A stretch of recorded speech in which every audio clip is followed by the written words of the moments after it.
પછી આપણે રસોડું ધોવાનું શરૂ કરી દેવું તો બપોર થઈ જાય તો અત્યારમાં પાવડર છાંટવાથી શું થાય એમાં હે સ્પીડમાં જાય ભાઈ જોયું નહીં તમે? મેં તો જોયું તો એ થોડુંક નબળું કહેવાય.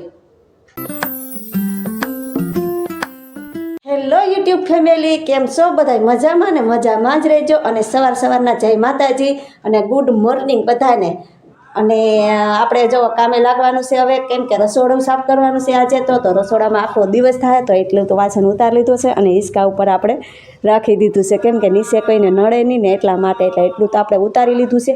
અને હવે આપણે રસોડાની સાફ સફાઈ કરવાની છે. અને જો રસોડુંમાંથી અડધા વાસણ ઉતારી લીધા છે અને અડધા બાકી છે. તો આ બધા બાકી છે તો એ ઉતારી લઈએ. અને રસોઈ પણ બનાવી દીધી છે, અડધી બનાવી લીધી ને અડધી હજી બાકી છે રસોઈ બનાવવાની. એટલે આપણે પેલા રસોઈ બનાવી લેવું અને પછી આપણે રસોડું ધોવાનું સ્ટાર્ટ કરી દેવું.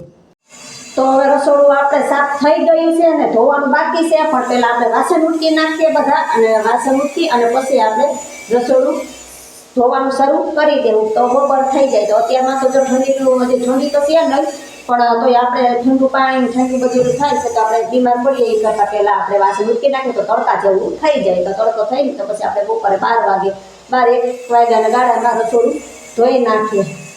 તો આ છે આપણા વાસણ ઉટકવાના બાકી છે, તો આ ઉટકી નાખીએ. હાલો આપણે ઉટકાવીએ.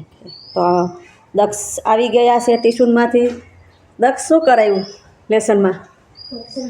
લેસનમાં શું દીધું? ટ્યુશનમાં શું કરાવ્યું તને? તો એને જો આવી અને સીધું લઈ લીધું છે કેરમ.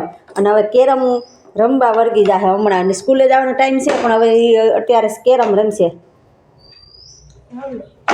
તો તારે ખાવું છે તો ખાઈ લે થોડુંક.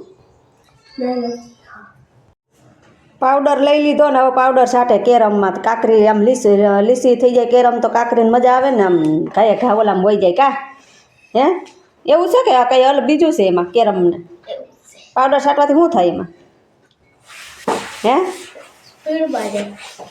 સ્પીડમાં જાય કાકરી. આમ ઘાયે ઘા વહી જાય. કા હાલો એ જો હવે પાવડર બધે અડાડે ચોંટાડે છે. બોલો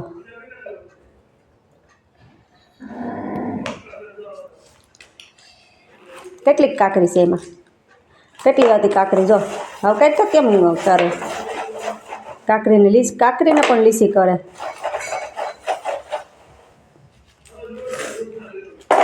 તો આ બધી કાકરી એને ઠલવી નાખી છે ને બધી કાકરીમાં પાવડર ચોપડ છે અને કાકરીને લીસી કરે છે. પહેલાં તો ગોઠવે છે. જો કાકરી તો ગોઠવે છે કાકરીને, બધી કાકરીને.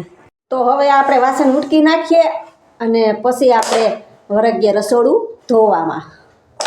તો હવે આપણે વાસણ ઉટકાઈ ગયા અને વાસણ બધા સુકાઈ ગયા છે તડકાના. પણ જો બધા જ સુકાઈ ગયા છે. અને રુદ્ર પણ સ્કૂલેથી આવી ગયો છે ને રુદ્ર લેવો છે રિઝલ્ટ. એનો નંબર આવ્યો છે 3. અને રુદ્ર બેસી ગયો છે જમવા. કેવું કાયું રિઝલ્ટ ભાઈ? જોયું નહીં તમે? મેં તો જોયું. તો એ થોડુંક નબળું કહેવાય. નબળું કહેવાય તો નબળું જ કહેવાય ને. હજી 3 નંબર કઈ રિઝલ્ટ કહેવાય? હા, પહેલો તો આવવો જોઈએ ને. દર વખતે ત્રીજો નંબર લઈને આવે રુદ્ર. લઈ આવું ને. તો હવે આપણે ખાઈ લઈએ અને પછી આપણે રસોડું ધોવાનું સ્ટાર્ટ કરી દઈએ. તો હવે આપણે રસોડું થઈ ગયું છે સાફ. અને બધા વાસણ બહાર સુકાતા હતા એ પણ આપણે લઈ લીધા છે અંદર અને ચડાવી દીધા છે આપણે રસોડામાં. બધા મસ્ત ચડાવી દીધા છે જો. અને હવે આપણે રસોઈ બનાવવાનો ટાઈમ છે. તો પહેલાં તો આપણે નાહી ધોઈ લઈએ, ફ્રેશ થઈ જઈએ અને પછી આપણે રસોઈ બનાવીએ. અને અહીંયા તો જુઓ રુદ્ર, દક્ષ અને એના પપ્પા ત્રણેય ગેમ રમે છે કેરમ. જુઓ આગળ અને અમે આવી ગયા છે ભવનાથ. અને ભવનાથનો જો વ્યૂ ભવનાથના છે મસ્ત વ્યૂ છે. જુઓ બહુ મસ્ત ફૂલ તૈયારી હાલે છે ભવનાથની. ભવનાથના મેળાની, શિવરાત્રિના મેળાની ફૂલ તૈયારી થાય છે. જો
આજનો વિડીયો અહીંયા જ એન્ડ કરીએ તો લાઈક કરજો, શેર કરજો અને સબસ્ક્રાઈબ કરી દેજો.